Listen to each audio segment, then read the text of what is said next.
Varios factores. Uno de ellos es la desinformación. Eh, no se cumplió, digamos, dándole una información oportuna a la población sobre la magnitud que significaba esta enfermedad, ¿no? Si bien es cierto, no había que ser un genio en salud pública para saber que nuestro sistema de salud precario iba a colapsar, pero no se le brindó, digamos, la información necesaria a la gente. Se confió demasiado, ¿no? Eso fue uno de los factores que hizo que acá se propagara de forma, así se diseminara en forma así, digamos, rápida, ¿no? Entonces, la sobreconfianza de la población por una idiosincrasia y la falta de información adecuada de los canales que deberían darse, ¿no? DIRESA y otros agentes del gobierno que deberían haber puesto, digamos, oportunamente ahí, por decir, se demoró 60 días para cerrar el mercado. O sea, ya a finales de mayo recién se quiso cerrar el mercado Belén.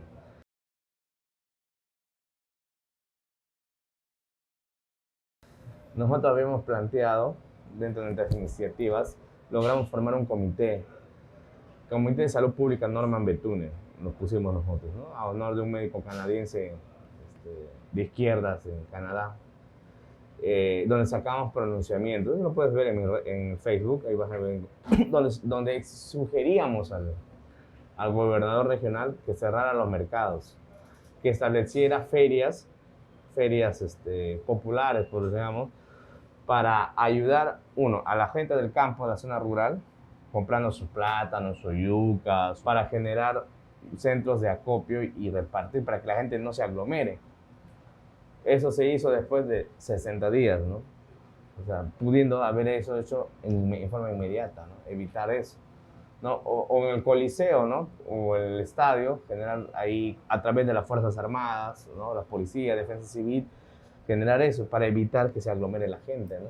Pero no se hizo. O sea, se hizo todo mal y se hizo a destiempo. Y lo bueno que se quiso hacer ya se estaba desarmando lo más rápido, ¿no?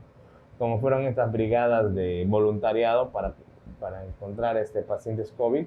Te doy un ejemplo. En Alemania, ¿cómo hicieron? Encontraban un caso positivo, lo diagnosticaban y bloqueaban toda la familia y los obligaban a hacer cuarentena. Entonces, de esa manera hacían un bloqueo. Entonces, acá se pedía que se hiciera eso, ¿no? Entonces, Canatari era un centro donde los pacientes COVID, ¿no? Que se enfermaban, se iban dado de alta, pero les mandaban a su casa a contagiar a sus familias. Entonces, tenías que tener un centro donde iban a hacer cuarentena. Entonces, les pedía que se hicieran Canatari por cada distrito. Un Canatari en Belén, un Canatari, ¿no? en San Juan, Iquitos, Belén, para evitar la aglomeración. No se hizo. Al contrario, quisieron cerrar Canatari, ¿no? O sea, las cosas que se estaban viendo bien se hicieron mal, ¿no?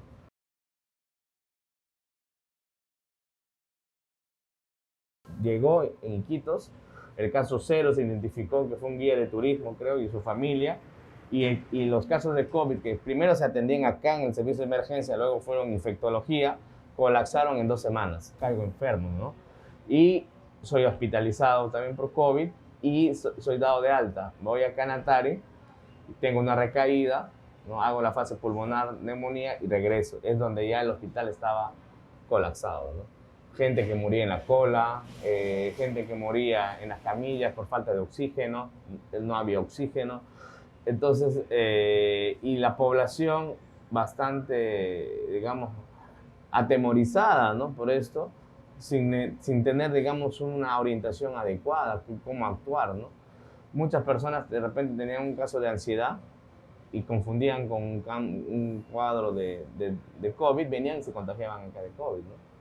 Entonces, el manejo que se tenía también sobre esta enfermedad no se conocía absolutamente casi nada. Y sobre la marcha se fueron, digamos, haciendo algunos protocolos, ¿no?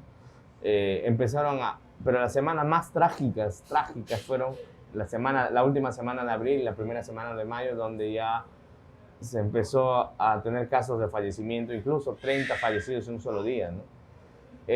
Según nuestro cálculo que hicimos en aquella época, en la pandemia, en la primera ola, en Quito fallecieron aproximadamente más de 2.000 personas en esa semana, ¿no?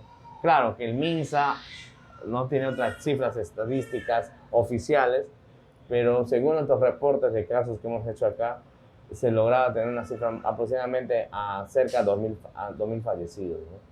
Entonces, definitivamente el hospital fue rebasado en todos sus niveles, ¿no? La infraestructura que se tenía quedó pequeña, ¿no?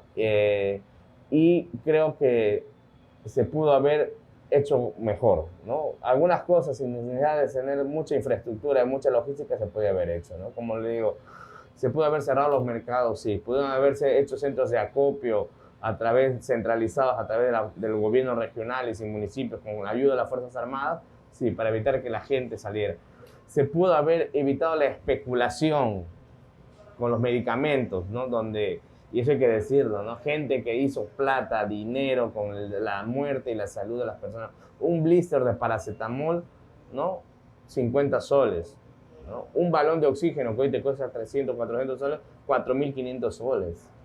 O sea, nosotros decíamos, a través del Comité de Salud Pública Norman Betune, al gobernador, que hiciera precisamente que evitara la especulación, ¿no? Porque obviamente hay gente que va a aprovechar el pánico para generar acaparamiento y eso encarece las cosas, ¿no? Y especula. Y es lo que sucedió, ¿no? Y finalmente la gente, pues,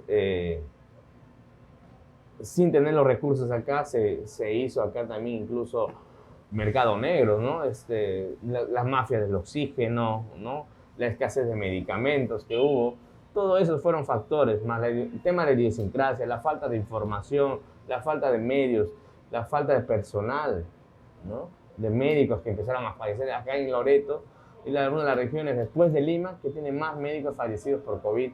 Son 50 médicos que han fallecido aproximadamente en la pandemia, ¿no? Solamente hablando de médicos y el personal de salud, ¿no? Entonces, sin embargo, se habla héroes de bata blanca, sin embargo, hay muchos médicos que han estado en la pandemia y que hasta el día de hoy están en una precariedad laboral total, ¿no? O sea, se dice una cosa, pero se hace otra, ¿no? Te ponen como héroe. En total, no solamente hablo de médicos, hablo de enfermeras, hablo de técnicos en salud que prácticamente han sido maltratados, ¿no? O sea, yo he visto y hay casos de enfermeras que prácticamente se han mudado a vivir en el hospital 2 o 3 meses dejando de ver a sus hijos, dejando de ver a su familia y prácticamente encerradas en el hospital las 24 horas del día durante 60 días para salvar vidas, ¿no? Y sin embargo, muchas de ellas están en un régimen CAS, o por locación o por terceros, sin tener una estabilidad laboral, ¿no? Se habla del sacrificio del personal de salud, de los trabajadores de salud, de los camilleros, del personal de limpieza, ¿no? Todo ha sido un equipo. Sin embargo, no se les da la correspondencia necesaria, que lo mínimo que se pediría es una estabilidad laboral, no se les está pidiendo que se les regale algo, sino que se les dé los derechos que merecen, ¿no? Entonces, eso es uno de los factores que creo que hasta ahora no se ha resuelto en el tema de COVID, ¿no? Y en el tema de salud en general, ¿no?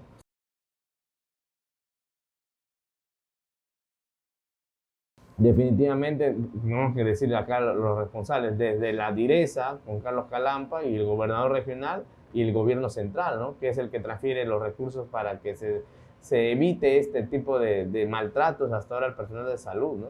Que precarizando con terceros o trabajos temporales, contratos de 3 meses, 6 meses, ¿no? Si no se les dé realmente al personal de salud el reconocimiento, no se les pide que se les dé una medalla, no les pongan un monumento. La gente quiere trabajo, pero un trabajo digno, no un trabajo pues negrero, ¿no? Pesetero, sino un trabajo que le permita vivir a él y su familia con dignidad.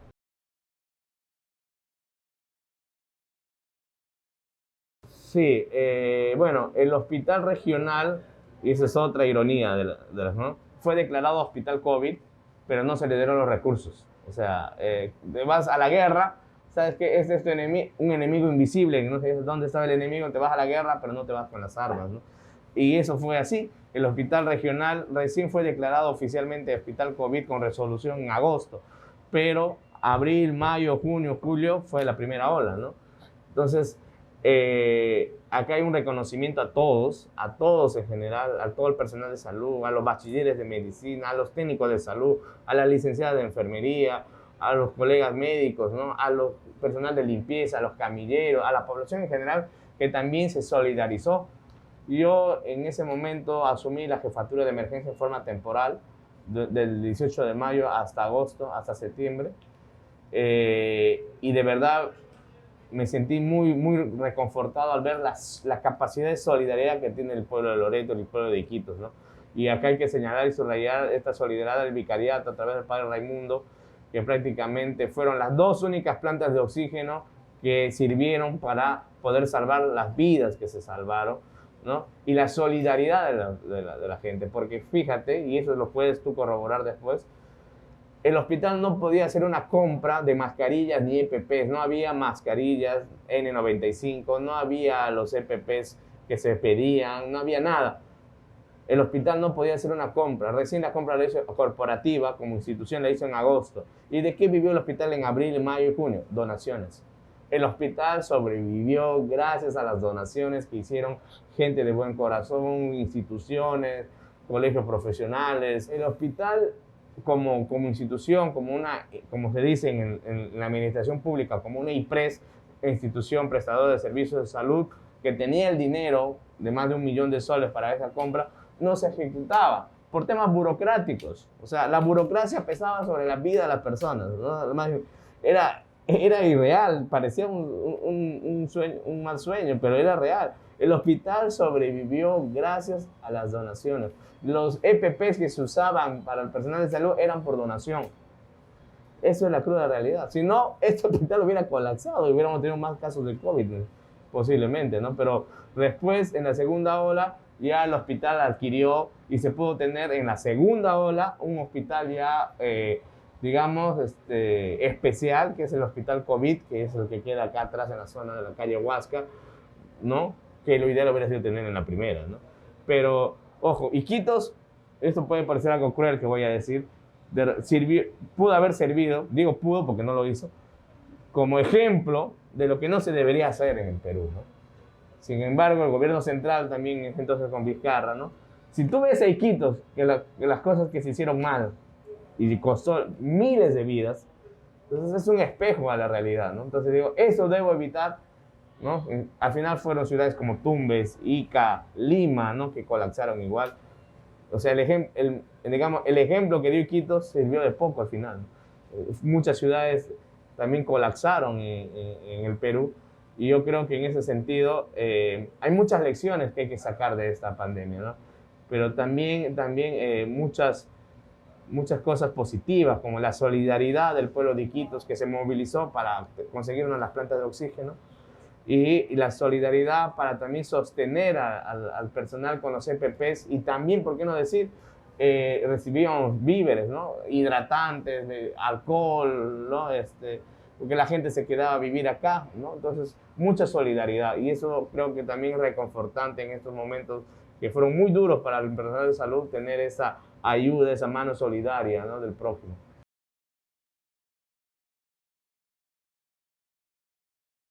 Yo creo que lo fundamental de esto, que hay que entender que el COVID es una enfermedad que vino para quedarse. O sea, es como en otras ocasiones hemos tenido pandemias, endemias, como el dengue, ¿no? Por ejemplo, o el cólera. Esto es una enfermedad que va a quedar.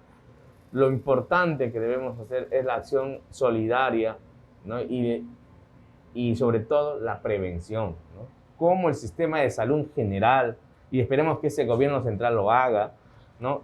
Y el Perú es uno de los países que destina menos del 3% del PBI, ahorita estamos en 2.7 del PBI, en lo que es el presupuesto nacional para salud. Es uno de los más bajos en América Latina. El país que gasta más en salud es Cuba, 11%. El promedio latinoamericano está en 6%, el Perú está en menos del 3%. O sea, vamos a comenzar por hablar de temas estructurales y temas de políticas de Estado, comencemos por el tema del presupuesto. Entonces yo creo que eso, la mejor inversión que se puede hacer es en la prevención y la educación de la población, porque esto es una enfermedad que ya no se va a ir, se va a quedar y nos va a quedar para siempre. Entonces, ¿cómo hacemos una reingeniería del sistema de salud? Hoy creo que el Perú necesita cambios estructurales, y uno de los fundamentales es tener un sistema único de salud. Es decir, que a través del MINSA y otros sistemas como de salud se le pueda brindar, ¿no?, la atención adecuada. Si usted va a las zonas de la ribera, por ejemplo, digamos, Lagunas, que es una ciudad que queda por Guayaga, ahí vas a encontrar establecimientos del MINSA nada más. O sea, si es un profesor y soy trabajador del Estado, no puedo atenderme en el MINSA porque yo tengo de salud. Pero en Lagunas no hay de salud. Entonces tengo que viajar hasta Yurimaguas para atenderme para una gripe, para un dolor de cabeza, para una migraña, para un cólico. O sea, no le brindas a esa persona, a ese ciudadano, el derecho a la salud, lo estás restringiendo. Y creo que en el Perú ese tipo de injusticias estructurales se deben definitivamente ya terminar. Y eso avanza y eso debe ser una de las prioridades. Por decir, en el artículo 7 de la Constitución Política, de esta Constitución, está bien claro que dice: el Estado garantiza el acceso a los servicios de salud. O sea, ojo, parece una inocencia esta declaración, pero si uno va más allá al tema conceptual, se está concibiendo la salud como un servicio y no como un derecho. Entonces, ¿qué es la salud en el Perú? ¿Un derecho fundamental o un servicio? Entonces, de acuerdo a cómo nos respondamos, eso va a ser las políticas de Estado. Si nosotros vemos a la salud como un derecho, se va a garantizar la salud para todos y todos los peruanos y peruanas en el Perú, y para todos los ciudadanos, como es en otros sistemas de Latinoamérica. No estamos hablando de países de Europa, sino latinoamericanos. Pero si concebimos la salud como un servicio, vamos a verla simplemente como a través de la ganancia, de la renta, de la usura, ¿no? Y siempre perjudicando al ciudadano que menos tiene. Entonces son cambios que hoy, a través de la pandemia, un costo alto de miles de muertes, de cientos de miles de muertes en el Perú, ¿no? Hoy creo que se debe pensar y se debe hacer este tipo de reflexiones sobre todo, ¿no?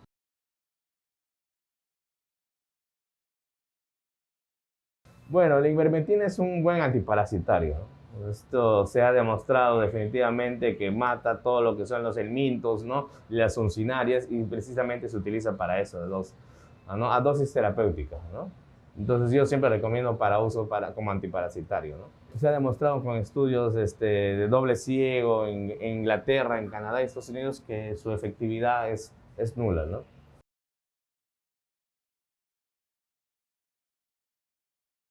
Eso quiere explicar, ¿no? Más o menos para que tengamos una idea global de lo que ahora, ¿no? A ti te diagnostican de COVID, ¿no? Tienes COVID, prueba tu hisopado es positivo. No necesariamente tú vas a desarrollar neumonía. Entonces, hay varios factores. Entonces, tú tienes que, por lo menos en las 2 semanas que vas a estar convaleciente con COVID, guardar cuarentena. Porque es en esa etapa de 2 semanas a 15 días donde tú puedes contagiar a otros. Entonces, ahí el tratamiento es de acuerdo a los síntomas. O sea, guardar reposo, hidratarte porque te va a dar fiebre, malestar general. Entonces, la hidratación es fundamental. Y los sintomáticos, ¿a qué se refiere? Si tengo dolor, algo para el dolor. Si tengo congestión nasal, algo para la congestión. Nada más. Porque gran parte de la población, 30%, no hacen síntomas. Un 55% de pacientes hacen síntomas leves: cefalea, rinorrea, dolor de garganta, tos, diarrea, malestar general. Solo un 15% de la población, y aquellos otros factores de riesgo, edad de 65 años, obeso, hipertenso, diabéticos, pueden hacer neumonía. Este 15%, por lo general, la tercera parte, el 5% de este 15%, llega a UCI. Y la mitad de estos, 2.5, son los que fallecen, son pacientes críticos. Entonces, la mayor parte de la población está en ese 85% que hacen cuadro leve a moderado, que no necesita hospitalización o en todo caso una atención mínima, ¿no? Con seguimiento y monitoreo. Entonces, hoy sabemos eso, ¿no? Hoy sabemos cómo manejar adecuadamente y oportunamente los síntomas del COVID, ¿no? Desgraciadamente en la primera ola no se tenía esta experiencia, era nueva esta enfermedad. Y en la segunda ola fue más patético. ¿Por qué digo fue más patético? 8 meses después, contando desde abril hasta diciembre, enero, el gobierno regional pudo haber invertido y haber generado, digamos, una planta de oxígeno propia. La que teníamos, esas dos que dio el vicariato, una se malogró y una funcionaba a media caña, ¿no? Y el gobierno regional no había comprado ninguna. Entonces, en la segunda ola, que empezó en diciembre, enero, febrero, marzo, sí, es cierto, no hubo la cantidad de fallecidos, pero se pudo haber hecho más. Yo estoy convencido. O sea, 8 meses pasaron y no se hizo nada. O sea, eso se llama es una negligencia prácticamente asesina. No hay otro nombre. El gobierno de San Martín, el gobierno, 9 plantas de oxígeno, y acá no se compró ninguna. ¿Cuál va a ser la respuesta, señor Elisban Ochoa? No se compró ninguna. Y ahora, bueno, hasta el municipio de Maynas ya tiene una planta de oxígeno, ¿no? Claro, ya después del naufragio todos son héroes, ¿no? Entonces, finalmente yo creo que esta lección del COVID es la prevención, la organización fundamental, lo que la población ha respondido, a pesar de los duros embates que estuvimos, momentos duros, parecía una zona de guerra esto, la población respondió solidariamente, ¿no? Y eso es lo más reconfortante y lo más bonito que se puede sacar de esta experiencia.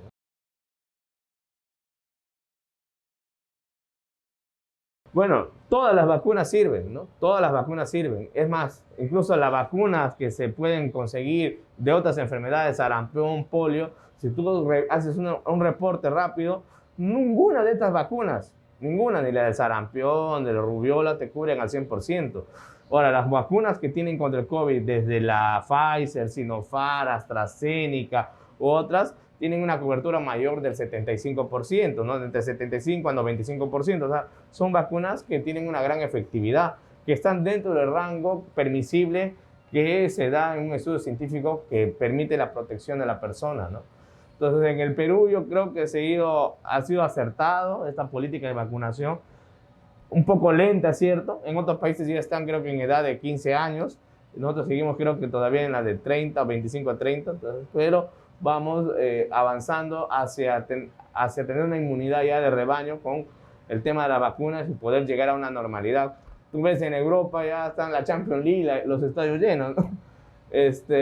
Y acá es algo, pues, a veces un sinsentido, ¿no? Vas a los centros comerciales llenos, ¿no? Pero después hacen tu cola 1,5 metros y en los aviones están pegaditos, ¿no? O sea, cosas así, ¿no? Medio raras, pero bueno, será por el tema también, ¿no? De cuánto gano y cuánto obtengo de ganancia, ¿no?